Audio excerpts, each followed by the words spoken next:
Wala ray 24 oras na solbad na sa Butuan City Police Office ang nahitabong tulis sa Petron Gas Station sa Andaya Road, corner Montilla Boulevard. Di nasikop sa kapulisan ang usa sa mga suspect nga si Magdaleno Portaso o sa kagwardya sa junk shop. Sumala ni Portaso, planado ang gihimo nilang paglungkab o pagtulis sa Petron Gas Station. Nabuhat lamang matud pa niya kini tungod na ginahanglan kini og kwarta gamiton pauli sa Manila. Plano sir, isang linggo.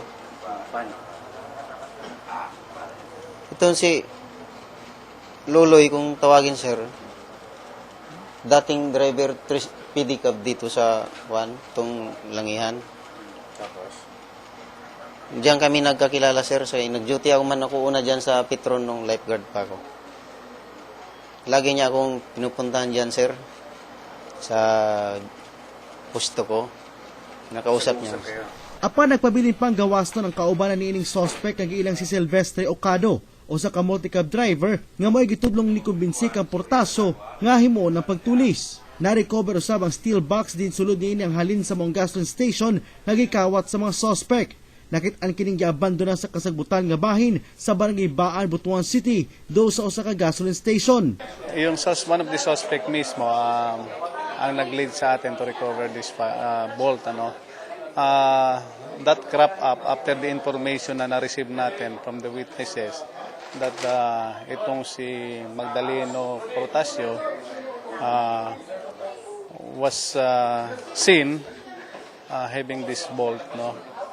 Kaya immediately we inform our city director of this development and he directed us to conduct an operation to arrest this Magdaleno Portacio.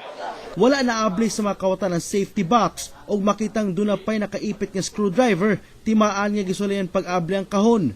Na-recover usab sa kapulisan ang kalibre 38 nga armas o shotgun nga gitangag sa mga suspect. Ipaagi kini sa ballistic examination aron masayran ang armas nga gigamit sa pagpusil sa gwardya nga si Richard Ango.